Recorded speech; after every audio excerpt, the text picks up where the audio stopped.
देखिए अब ये क्वेश्चन, ये जो सॉरी एग्जाम्पल नंबर 10 है आपका, ये थोड़ा सा ट्रिकी है समझना, तो इसको बिल्कुल ध्यान से समझना कि ये क्वेश्चन क्या कह रहा है। सबसे पहले आपको ये कह रहा है कि आपको एक इरेशनल नंबर फाइंड आउट करना है बिटवीन दीज टू वैल्यूज़। तो दीज टू वैल्यूज़ के बीच में अगर इरेशनल नंबर फाइंड आउट करना है तो सबसे पहले इरेशनल नंबर का मतलब क्या होता है और हमारे को पता होना चाहिए कि इरेशनल नंबर के एग्जाम्पल कौन कौन से हैं। तो इरेशनल नंबर का देखिए मतलब वही होता है, देखिए फॉर एग्जांपल लेते हैं √2, √3, इनको हम क्या कहते हैं, इरेशनल नंबर कहते हैं।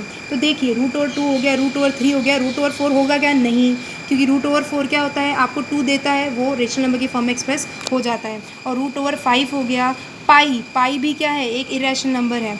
इरेशनल नंबर का मतलब ये होता है कि इनका जब आप डेसिमल एक्सपेंशन करोगे, राइट, तो जब आप 2 का जो डेसिमल एक्सपेंशन करोगे तो क्या मिलेगा आपको, क्या मिलेगा आपको, नॉन टर्मिनेटिंग मिलेगा और नॉन रिपीटिंग मिलेगा। यानी कि कहने का मतलब है जिस तरीके से आपके ये क्वेश्चंस में आपको एक पर्टिकुलर स्ट्रिंग मिल रही थी ना रिपीट होती हुई, इसमें क्या होगा, इरेशनल नंबर में जब भी हम क्या करते हैं उसका स्क्वायर रूट लेते हैं, जैसे √2 लिया, √3 लिया, इनका जब ये डेसिमल एक्सपेंशन देखा गया, समझ पा रहे हैं, जैसे आप 2 का करेंगे, राइट, अगर 2 का डेसिमल एक्सपेंशन करेंगे तो 1 सा करेंगे तो 1 मिलेगा, फिर क्या लेना पड़ेगा, पॉइंट लेना पड़ेगा, फिर +1 करेंगे तो 2 आएगा, फिर आपको क्या करना पड़ेगा यहाँ पे, अब देखिए यहाँ पे एक 0 बढ़ाना पड़ेगा, फिर 4 से करेंगे, तो इस तरीके से क्या है, 1 मतलब चलता चला जाएगा। ये जो क्वेश्चन है ना, ये जो क्वेश्चन आपको मिलेगा, √2 का स्क्वायर रूट अपन सब जानते हैं कैसे करना होता है, तो स्क्वायर रूट करेंगे तो जो ये ऊपर क्वेश्चन मिलेगा ना, ये नॉन रिपीटिंग मिलेगा, यानी कि और ख़त्म भी नहीं होने वाला है। यानी कि 1 4 2 8 5 7 6 3 4 2 5 8 5 9 7 8 2, मतलब इतना मतलब चलता चला जाएगा। अब आप समझ गए कि जो इरेशनल नंबर होते हैं उनका जब डेसिमल एक्सपेंशन करते हैं, जो उनका क्वेश्चन आता है वो क्या होता है, ना तो टर्मिनेट होता है, मतलब ये डॉट डॉट तो लगाना ही पड़ेगा, और रिपीट भी कुछ नहीं होने वाला है। तो जब रिपीट ही नहीं हो रहा है तो बार लग ही नहीं सकता, तो बार लग ही नहीं सकता तो p/q फॉर्म में तो रिप्रेजेंट हो ही नहीं सकता, क्योंकि हमने जितने भी यहाँ पे क्वेश्चन करे 0.3 के ऊपर बार था तो p/q फॉर्म में हो गया। यानी कि ये जो बार है, मतलब देखिए, हालांकि ये जो क्वेश्चन थे ना, ये दोनों के दोनों नॉन टर्मिनेटिंग थे, मतलब और रिपीटिंग भी हो रहे थे, नॉन टर्मिनेटिंग थे, रिपीटिंग थे।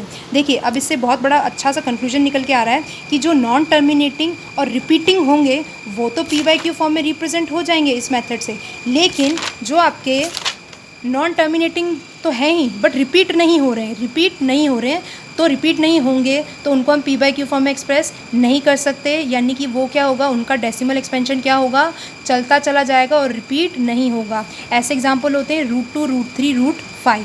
खैर हमारा क्वेश्चन तो ये था कि 1/7 और 2/7 के बीच में हमको क्या बोला है, इरेशनल नंबर।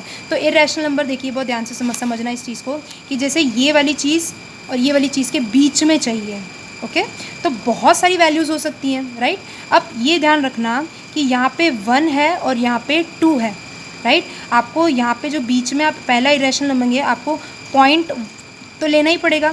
अब 1 है, यहाँ 2 है, यानी कि पॉइंट के बाद वाली जो वैल्यू है वो 1 से ज़्यादा होनी चाहिए और 2 से कम होनी चाहिए। अब मैडम जी 1 से ज़्यादा और 2 से कम क्या होता है, आगे देखते हैं। देखिए 1 से ज़्यादा लेना है यानी कि आप 1 तो ले सकते हैं, 2 से तो कम ही है ना। उसके बाद वाली वैल्यू क्या है, आपकी 4 है, यानी कि अब देखिए अब 4 से क्या होनी चाहिए, ज़्यादा होनी चाहिए, तो 4 से ज़्यादा हम ले सकते हैं, इससे आगे लेकिन इससे कम होनी चाहिए। देखिए 0.1 के बाद अब देखिए 0.1 यहाँ तक तो सेम ही है, अब 4 से ज़्यादा लेनी है तो यहाँ पे 5 ले लीजिए, 0 1 0 0 1 0 0 0 0 1 0 कितनी बार भी 0 लगाइए, फिर 0 0 0 0 1 सो ऑन, बस ये डॉटेड लाइन लगाना मत भूलना। तो एक वैल्यू तो ये हो गई। तो n रैशनल नंबर पूछा यानी कि सिर्फ एक पूछा है, तो आप सोच रहे होंगे कि मैंने 0 0 क्यों लगाया, आपकी इच्छा। 0.1 5 2 3 6 7 8 1 2 3 4 5 7 9 4 3, कोई पैटर्न और ऐसे पॉइंट लगा दीजिए। देखिए ये अब आप समझ में आ रहा है, ये मैंने सेकंड रेशनल नंबर निकाल दिया।